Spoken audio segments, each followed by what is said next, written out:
construction stuff because I think it is an untapped market.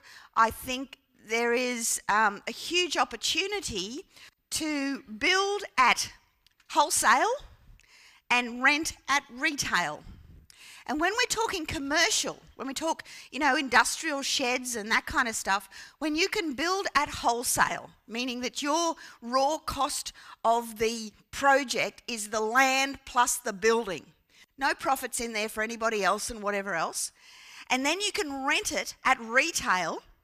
The margins in between are significantly ramped up because the yields on commercial are higher. Consequently, the uplift is higher. And I'll talk about the risks and the pros and the cons and all that sort of stuff today when we go through the commercial stuff. We're also going to be talking about the same principle, but in blocks of units. When you're able to construct and build and produce at wholesale pricing and either sell at retail and make the margin or rent at retail. The difference between the rental at retail for residential versus the rental at retail for commercial is that the commercial has a higher yield. So the ramp up is greater for commercial. But I'm going to be talking about both, and there's huge opportunities in both. Now, when we start talking about developing, there's the three big threes.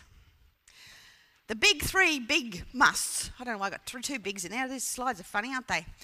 Understand the process first of all.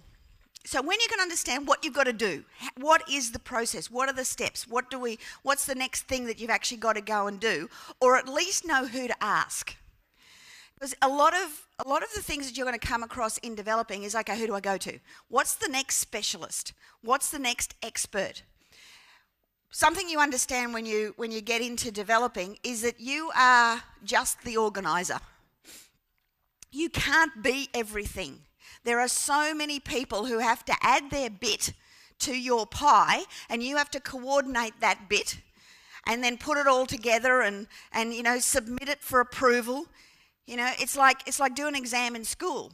You got all this research from here and there and whatever else, and you produce this pretty little pile of stuff, and then you submit it in for checking by the teacher. Well, your teacher here is the council, and they've got to approve it, and they've got to have all their bits of paper right. You are not qualified to put those bits of paper together. You're not a soil testing person. You're not a hydraulics engineer. You're not a builder. Well, some of you might be builders, but there's so many things that come together when you start developing that it is really an organisation of professionals. That's what that game is. Now, you've got to be a mathematician because you've got to work out what your end result is and what your feasibilities are and how much profit you're going to make. You've got to be a great researcher.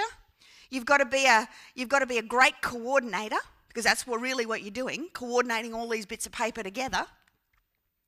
And you've really got to be present.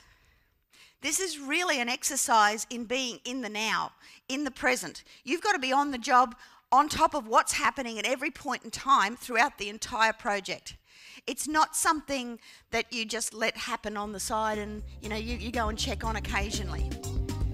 You've got to at least know what's going on.